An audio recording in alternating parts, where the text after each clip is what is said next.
¿Por qué y para qué diputado?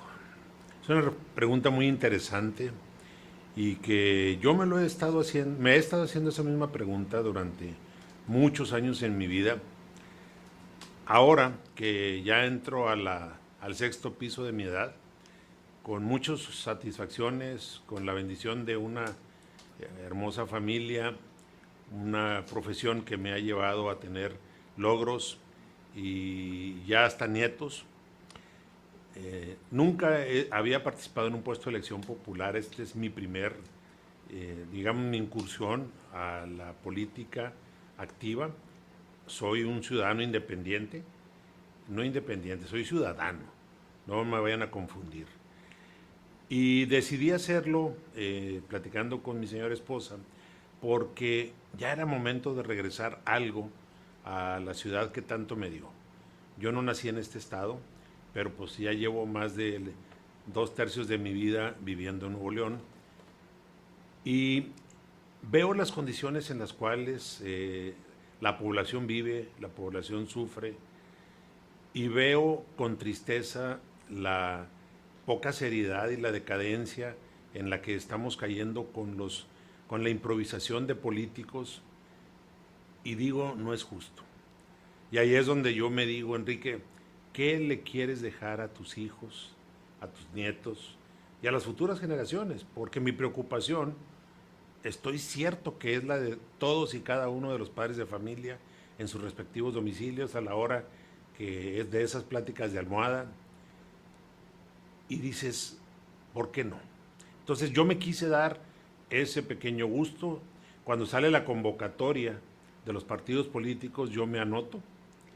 Por fortuna me eligieron, fui el mejor prospecto que tuvo el partido y me invitaron a la coalición PRI-PAN-PRD, y es la cual ahorita estoy abanderando. ¿Y el por qué? Pues porque quiero desde una alta tribuna, sin una responsabilidad mayor que estar ejerciendo presupuestos en un puesto público. Yo quiero tener un puesto público, pero a nivel legislativo. Creo que tengo la experiencia, la capacidad, las ganas y el coraje para hacer cosas sin venderme de levantadedo, sin venderme como una persona que vaya a pensar en algún futuro próximo o un escaño más o un escalón adicional. Por eso, por la gente, por eso decidí hacer esto. Por eso estoy comprometido y por eso estoy haciendo mi mejor esfuerzo. Yo estoy cierto que me ha costado tiempo y me ha costado mucho esfuerzo, pero con mucho gusto he hecho todo eso. eh, y por el bien de todas esas personas que ahorita referimos. Eh, Esa es la razón principal que me motiva. Fíjate que como ingeniero que soy, me he desempeñado en diversas áreas del conocimiento. Hice un par de estudios de especialización y de maestría, y creo yo que, aunque pues no te puedo decir que soy una persona extremadamente sociable, lo que sí te puedo decir es que tengo, con argumentos firmes y sólidos, capacidad de llegar a la gente que sabe escuchar, por un lado, y por otro, a la gente que no quiere ser protagonista. Entonces, yo creo que haciendo este tipo de sinergias con estas gentes pensantes y con ganas de objetivos comunes, yo creo que si platicamos de lo que nos diferencia, podemos pasarnos todo el trienio y no vamos a hacer nada. Si platicamos de lo que nos une, voy a identificar grupos, y que esos grupos, sean de la bancada que sea, deben de estar de acuerdo conmigo. Yo creo que voy a estar en algunas de esas comisiones una vez que gane, especializadas, técnicas, y en las cuales muy poca gente se anota.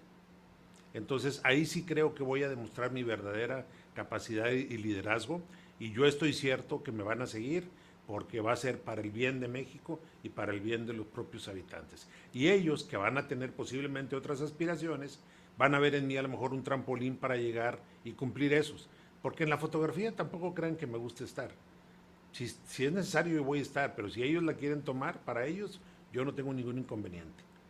Entonces, así soy yo, esa es mi personalidad, mi forma de ser. Y como les digo, para mí es un proyecto transitorio de siembra para que alguien más coseche.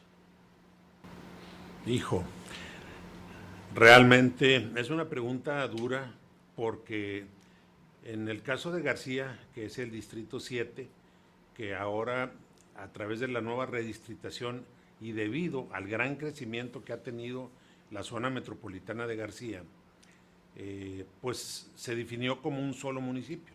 O sea, el límite de García es el mismo distrito electoral. En el proceso del 21 llegaba hasta Anáhuac, toda la zona esa, digamos, ribereña, si la quieren ver así, aunque no hay río, pero bueno, sí hay un río que riega por ahí las aguas pesquería. Pero, amén de eso, la gente pues está dividida en dos grandes polos. Por un lado, un polo que es la continuación de Monterrey, hasta allá ha llegado Monterrey, hasta García, que se nos ha saturado impresionablemente, y saturaciones de varias cuestiones, de varios tipos. Y por otro lado, una población que se ha olvidado, una población emergente que no ha tenido las posibilidades de salir adelante. Con esto quiero decir que de las carencias más sentidas de la gente, tenemos pues obviamente la inseguridad en las que nos tiene sumido este gobierno del Estado, y podrá ser consecuencia de muchas cosas, que el país y que le echarán el pleito a Calderón y a Peña Nieto y a Rodrigo Medina y a cuantos queramos. Pero ahorita estamos en el presente, y el presente es cuando alguien acepta un cargo de elección popular, es votado y da su juramento, jura, no jura por echarle la culpa a los de atrás, jura por enfrentar la realidad que estamos viviendo. Para eso se postuló. Entonces, bueno, atórele. Entonces, en este caso, la gente se queja de la inseguridad. Tenemos un nada honroso, primer lugar a nivel nacional como Nuevo León, en la inseguridad ahora hasta el 10 de mayo. Se quejan mucho de la falta de agua.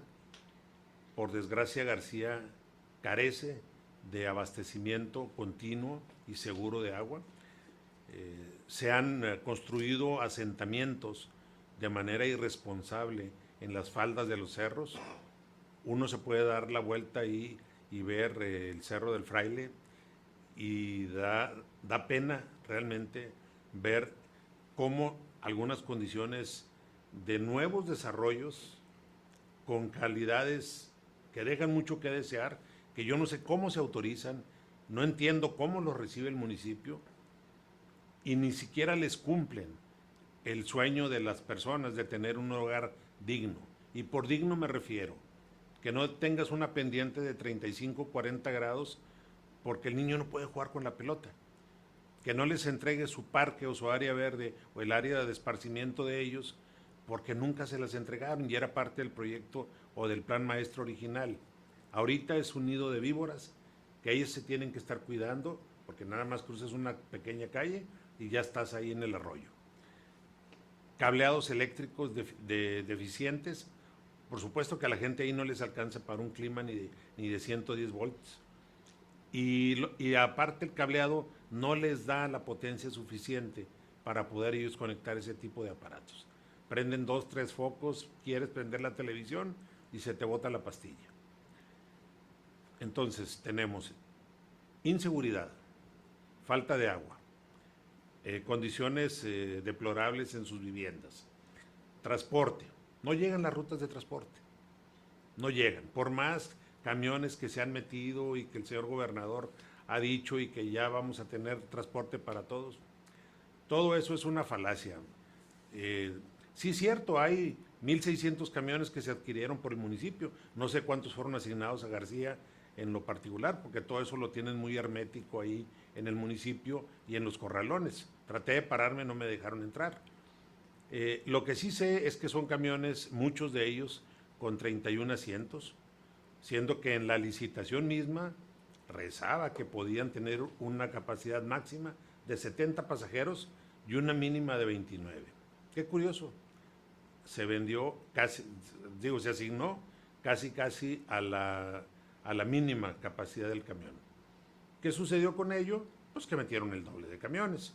Ahorita tienen 1,600 camiones que si sumamos, vamos a suponer que el estándar internacional de los camiones de pasajeros diga que son 40, pues que nos deben 10 en promedio, para hacer los números fáciles, por 1,600 nos deben 160,000 lugares que dejaron de comprarse, tan sencillo como eso.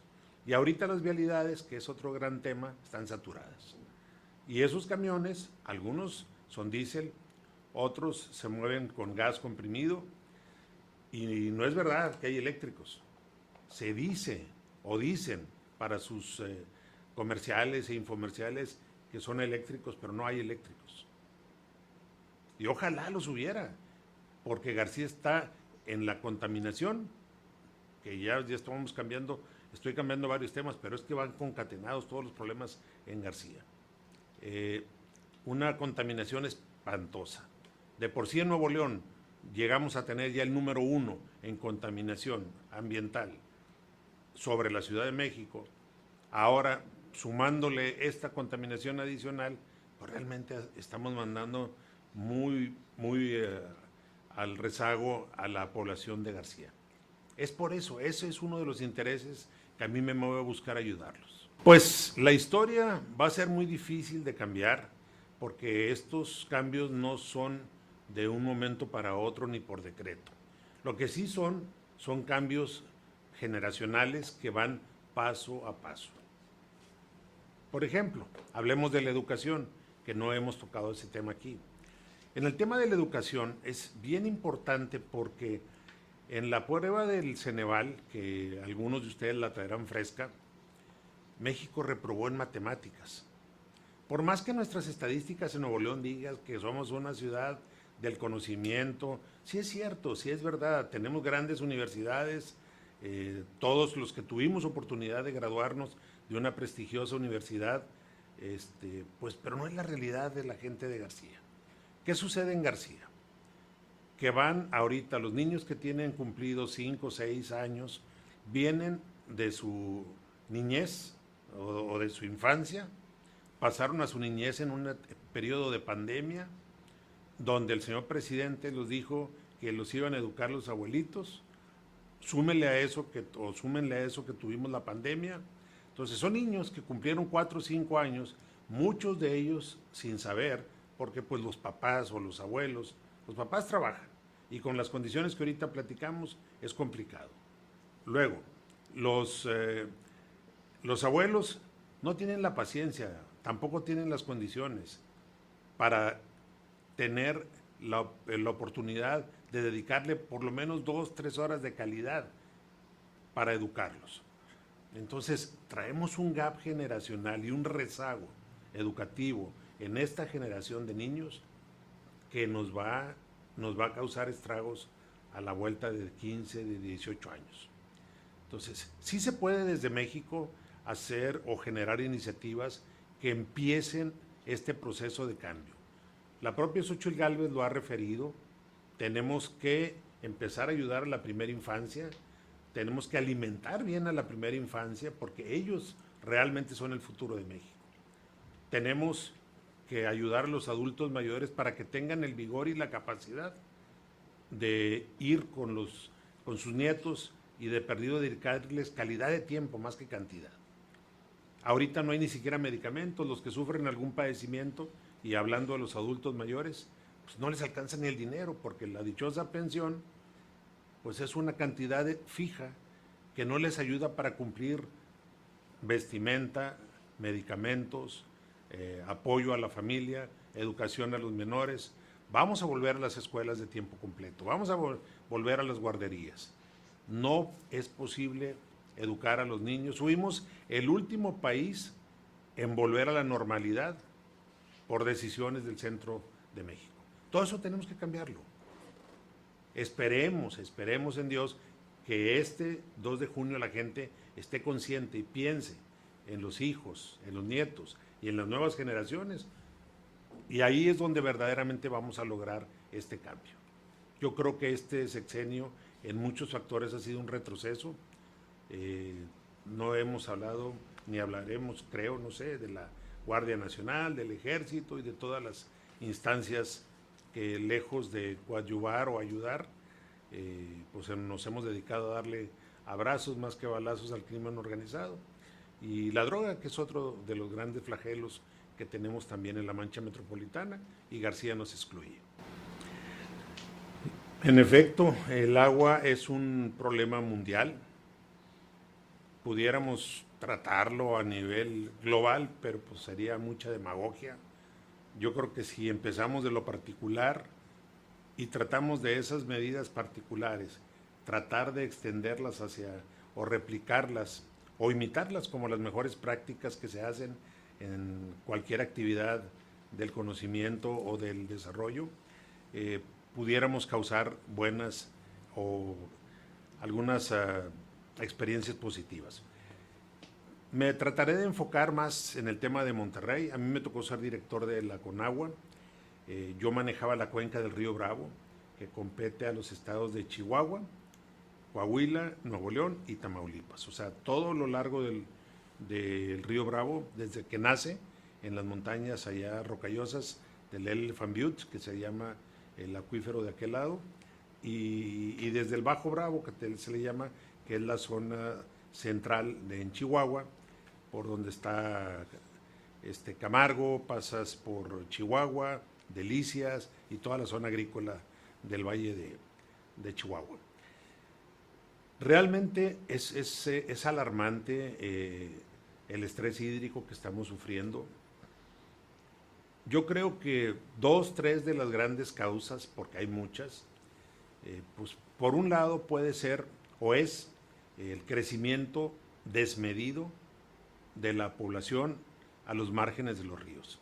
Si nos remontamos a la historia y agarremos el río que queramos a nivel mundial, todas las civilizaciones se desarrollaron obviamente a los márgenes de los ríos. Y nosotros estamos siguiendo ese mismo patrón. Si se acuerdan, en la fundación de Nuevo León, reza por ahí la historia y la leyenda del famoso Ojo de Agua de Santa Lucía, que cuando llega el fundador de Nuevo León o de la ciudad de Monterrey dice que ve un ojo de agua y que ve una vegetación digna de establecer aquí una ciudad, y eso fue lo que lo conquistó. Pero lo que nunca nos imaginamos, así como cuando creamos o se crearon las ciudades fronterizas binacionales, que íbamos a tener un problema de que iban a crecer tanto, estábamos llamando a tanta inversión extranjera que se situaba en ambos lados de la frontera, pero el río Bravo era uno. Nunca le preguntamos al río si iba a crecer, si iba a traer más agua. Entonces, una de las situaciones primeras es el crecimiento poblacional y, para mi gusto, en nuestro país, la falta de planeación en general. Y ahorita voy a hablar de las hojas de ruta. Segundo, la deforestación. El hecho de estar creciendo las manchas urbanas significa que hemos estado quitándole espacios a la misma naturaleza. ¿Cómo? Número 1, pavimentando calles, abriendo sectores y deforestando cerros. Lo podemos ver muy claramente en la Colonia del Valle, hacia arriba en San Pedro. Cuando yo llegué aquí, que fue en 1980, yo recuerdo que la Colonia del Valle, muy a fuerza, llegaba hasta Roberto Garzazada, creo que estaba en proyecto, y llegaba Vasconcelos, era de las últimas calles que estaban, y párele de contar. Ahorita vemos casas, me acuerdo que hubo una normativa hasta la cota 800, que obviamente no se respetó porque siguió creciendo el municipio hacia arriba. Y yo entiendo, es producto del crecimiento propio de las ciudades, pero hay de crecimientos a crecimientos. Cuando uno tiene un crecimiento programado u ordenado, o que reza en el plan director, esos crecimientos van acorde a muchas variables que deben de ir a la par, no nada más del terreno. Tienen que ir de la disposición de agua, de la recolección de la misma agua, energía eléctrica y accesibilidad,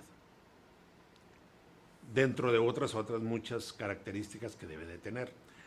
Nosotros, al momento de deforestar, y sea la plantita que sea, estamos perjudicando el medio ambiente con contaminación ambiental y estamos perjudicando al subsuelo porque cuando llueve el agua baja a gran velocidad corriendo, pues busca su parte baja. Entonces se pierde la capacidad de absorción. Entonces todos aquellos pequeños mantos freáticos que recargaban el manto freático principal, o todos los pequeños arroyos que recargaban esos mantos freáticos, dejaron de tener o dejaron de realizar su función, lo que fue produciendo una sequía hacia abajo. ¿Qué necesitábamos? Pues llevar el agua hacia arriba. ¿Cómo? Pues con bombeo, no hay de otra forma. Entonces, como preámbulo, esto es lo que nos trae el problema que tenemos tan severo en Nuevo León. García, pues obvio no es la excepción.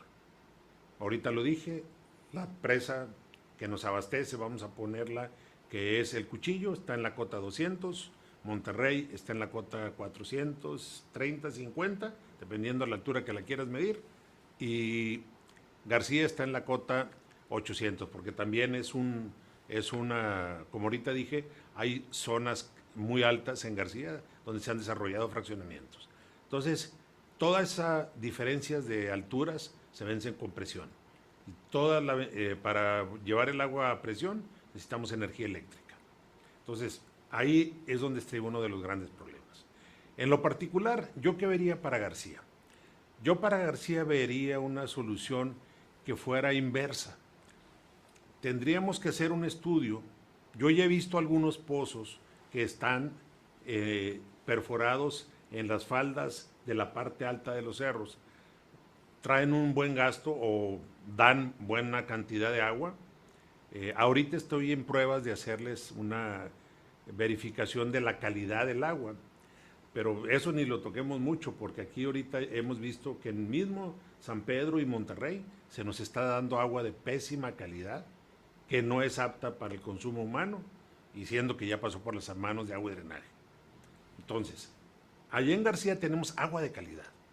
Los mantos freáticos que hay son de los mantos que alimentan hacia abajo, hacia el acuífero que corre después de García, ahí por el Carmen, por Salinas Victoria, que ahí otro rol importante que hemos estado descuidando es la regulación formal de las empresas. Hay empresas que sueltan una gran cantidad de contaminantes.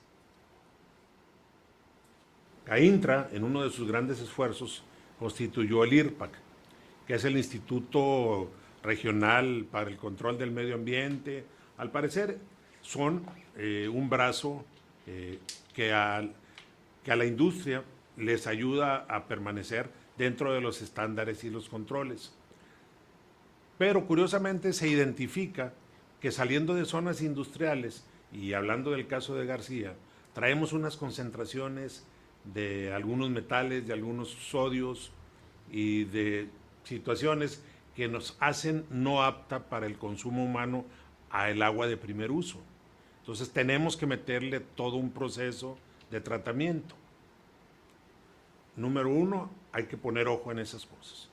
Yo, si soy diputado por García, voy a poner control en ello, voy a buscar generar fuentes de abastecimiento para surtir de arriba hacia abajo agua en García, porque esperar que baje hasta Monterrey, que se capte o que se capte vía las presas y volver a regresarlas, es una doble inversión. De esta forma nomás necesitamos evitar el golpe de arete, necesitamos hacer una conducción correcta hacia abajo, tener sus reservorios, hacer un pretratamiento en caso que lo necesiten o un tratamiento básico, porque no tiene usos esa agua, viene del subsuelo.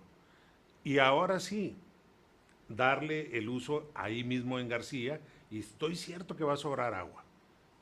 Y de esa agua, pues bueno, compartir a las zonas de Monterrey y atacar desde 2, 3 frentes este problema. Ahora, todo esto se oye muy bien, se oye muy bonito. Yo creo que el problema, más que pensar en inversiones faraónicas para traer agua de un lugar a otro, vencer elevaciones, yo creo que hay que hacerlas con micro soluciones. Y una microsolución, por ejemplo, nos llueve muy poco en Monterrey, pero no tenemos capacidad de captar.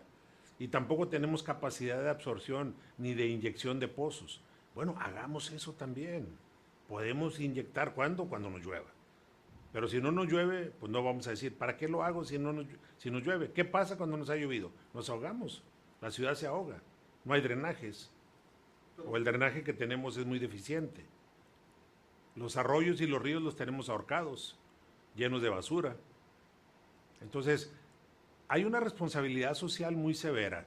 También nosotros somos muy malos como cuidadores de nuestra agua. Nos gusta regar el jardín con la manguera abierta, muy padre. Nos gusta lavar los carros con esponja abierta y el chorro a todo lo que da.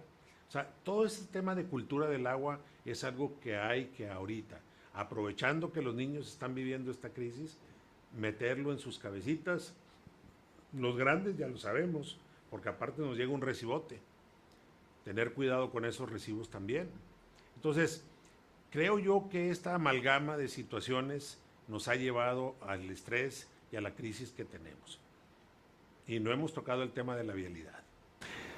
¿Por qué ir a votar?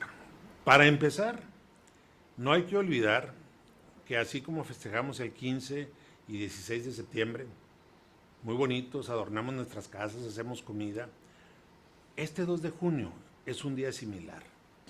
Es una fiesta cívica. Nos toca elegir a nuestro presidente. Pues, ¿qué más motivo para celebrar? ¿Qué mayor orgullo que decir, yo emití mi voto, crucé por quien yo creo que me va a representar? Tan sencillo como eso. Voten por el de sal o el de harina, el que quieran, pero voten por alguien. No permitan que su voto se vaya nulo o capaz de que por ahí vaya a ser alterado. No permitamos eso. Ejerzamos ese derecho democrático que tenemos en una fiesta nacional, que eso es la votación. Eso es el 2 de junio, para muchos de ustedes que son nuevos. A los jóvenes, créanme, el futuro de este país y de sus hermanitos o hijos, si ya tienen hijos, depende en mucho de lo que nos estamos jugando este 2 de junio. Yo les pido que razonemos, que si no les ha caído el 20 en algún tema, pregunten a los papás, pregunten a los hermanos mayores, pregúntenle a los abuelos, a quien tengan cerca o con quien ustedes confíen. Pero infórmense. Hay mucha información. Métanse a internet, que es la especialidad de todos los jóvenes. A todos los jefes de familia, a todos los abuelos, a todos los empresarios, a toda la gente que depende de un trabajo formal, a todos los que hemos generado nuestro patrimonio, vayamos, por favor, a votar. Ejerzamos nuestro derecho, porque de ello depende el futuro nuestro y de las futuras generaciones. Gracias.